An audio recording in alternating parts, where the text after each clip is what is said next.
que le christianisme, ce n'est pas une association charitable. Alléluia. Le christianisme, ce n'est pas les musiques, les ristournes. Alléluia. Ce n'est pas une rituel, mais le christianisme, c'est la vie de Christ à nous. Alléluia. C'est la vie de Christ à nous. C'est pourquoi on doit à tout prix accomplir ces trois étapes.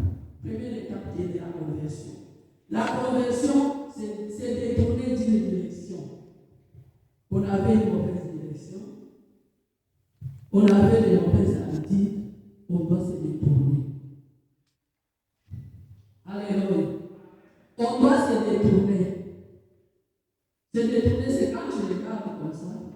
Tu vois que tout va de mal en pis. Tu dois te détourner. C'est ça la conversion. Abandonner le monde et ses passions. C'est ça la conversion. S'affectionner peu à peu aux choses de l'Esprit de Dieu. Se tourner vers Dieu. Abandonner une direction et toute une mentalité. Des faits et des gestes reconnus mauvais. Mais se tourner vers Dieu pour obtenir son pardon. C'est ça la conversion en bref. C'est tout un enseignement, mais ça c'est en bref. Alléluia. Nous devons nous tourner vers Dieu après la conversion. Il y a beaucoup d'enfants de Dieu, soi-disant enfants de Dieu, qui étaient païens, on fait la peine, qui acceptent Jésus, mais tu n'acceptes Jésus, tu n'acceptes pas Jésus avec ton cœur. C'est ça l'erreur que se commet dans les corps de Christ. Quand tu acceptes Jésus, tu l'acceptes avec ton cœur. C'est ça la vraie conversion. C'est ça la vraie circoncision. Alléluia. Nous avons besoin de la vraie conversion. Nous avons besoin de la vraie circoncision. Tu dois être circoncis. Ton cœur doit être circoncis. Alléluia. Pour être circoncis, tu dois abandonner le monde. Tu dois t'affectionner aux choses de l'esprit. Tu dois abandonner toute mentalité qui te qualifie pas. Alléluia. Les faits et les gestes que tu as reconnus mauvais, les jours où on a fait la peine, tu as pleuré, tu es venu devant, tu as accepté le Seigneur de gloire, tu as dit que je ne reviendrai jamais à l'intérieur, je vais avancer avec toi. Alors tu dois abandonner ces gestes. Tu dois abandonner ces mauvais gestes. Tu dois abandonner ces mauvaises habitudes. C'est ça la vraie conversion. Pour obtenir son pardon, tu dois obtenir la vraie conversion. La conversion, c'est ça le point de départ de la vie chrétienne. C'est ça le point de départ de la vie chrétienne. Nous avons notre deuxième étape qui est le dépouillement. Avant de parler de dépouillement, je vais enchaîner avec la conversion. Puisque quand tu t'es converti, tu acceptes Jésus dans ta vie. Beaucoup de nous avons accepté Jésus peut-être depuis l'Afrique. Mais nous sommes encore là avec des pampers. Nous avons nos pampers. Nous ne savons même pas tenir nos biberons. Il faut que quelqu'un d'autre tienne le biberon. Non! Sortons du berceau. Amen. Sortons du berceau. Nous devons nous habiller nous-mêmes. Nous devons apprendre à nous nourrir. Nous devons apprendre soin de nos cadets. Mais si nous-mêmes nous devenons des bébés, tu as déjà pris un bébé qui s'occupe de notre bébé. Alléluia! Un bébé ne peut pas s'occuper de notre bébé. Nous devons grandir. Sortons de nos berceaux. Pour faire la marche chrétienne, après la conversion, tu as besoin de sortir de ton berceau.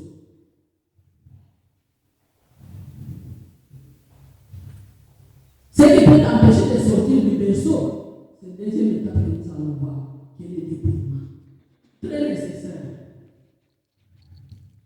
Nous voyons l'histoire de la femme samaritaine dans Jean 4:28.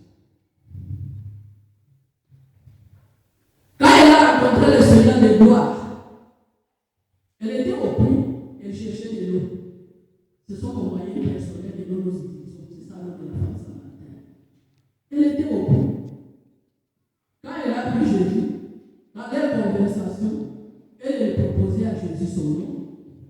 Mais elle ne savait pas que c'est Jésus qui avait l'eau de vie. Alléluia! C'est Jésus qui avait l'eau de vie. Mais quand elle a découvert ça, qu'est-ce qu'elle a fait? Elle a déposé sa cruche. Alléluia! Elle a déposé sa cruche avec son eau. Elle a abandonné tout. Elle a amené l'eau de la vie pour répandre dans la ville. Elle a amené l'eau de vie pour répandre à Birmingham. Pour dire venez voir quelqu'un qui a fait quelque chose dans ma vie. Quelqu'un qui a transformé ma vie. J'étais voleur, maintenant je ne vole pas. J'étais prostituée, maintenant je ne me prostitue pas. Venez voir. Alléluia! La femme a déposé sa cruche. Elle a déposé la cruche avec l'eau. Puisque son nom n'était pas une nom importante. Son nom ne pouvait pas donner la vie. Alléluia! Amen. C'est ça les faux raisonnements. Il a déposé des faux raisonnements. Elle s'est déposée de tout. Elle est allée à Bénin pour annoncer la bonne nouvelle. Pour parler de Jésus. Alléluia! Les déprimants. Dans notre marche spirituelle, pour avancer avec le Seigneur, nous avons besoin de déprimants. Nous avons l'exemple de Lazare. Après sa résurrection, le Seigneur a délié les esprits. Mais il était déjà ressuscité, mais il était toujours lié. Alléluia. Nous devons être déliés de tout, dépouillés de tout. Si tu as quelques liens qui restent, ça ne va pas t'empêcher de monter avec le Seigneur, de grandir avec le Seigneur, de grandir dans la parole de Dieu. Tu resteras bébé éternel. Tu ne sortiras jamais de ton berceau. Tu resteras bébé éternel.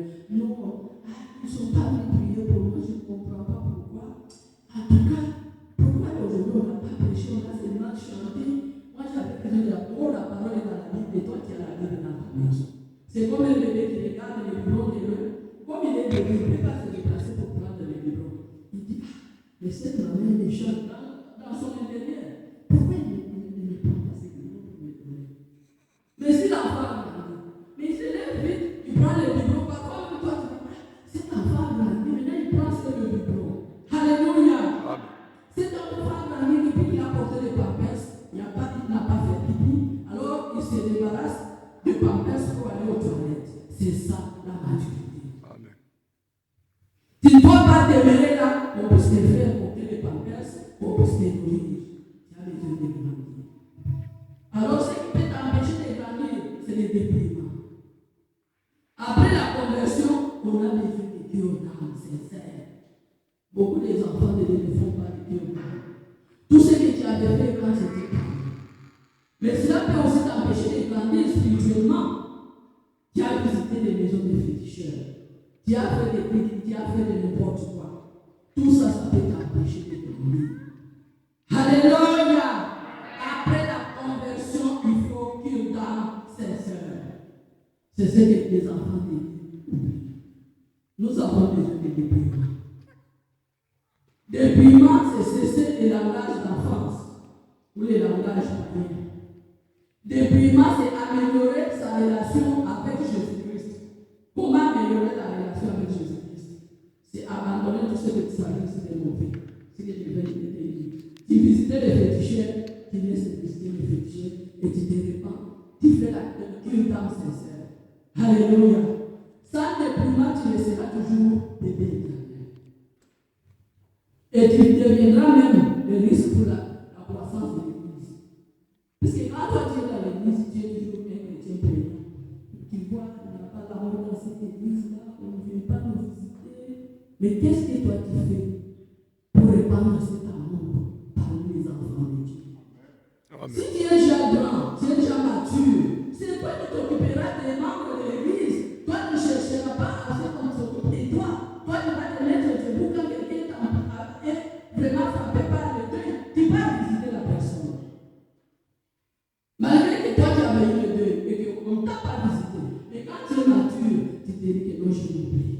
Pour le Seigneur de la gloire, je m'oublie. Puisqu'il y a quelque chose qui nous a arrivé avec ces bien-aimés. C'est le sang de Jésus. Versé sur la croix. Alors je dois me lever. Je dois me lever pour aller voir mon frère. Malgré que moi, on ne m'avait pas visité, je suis grand, je suis mature. Je dois dois me lever pour visiter mon bien-aimé. Alléluia.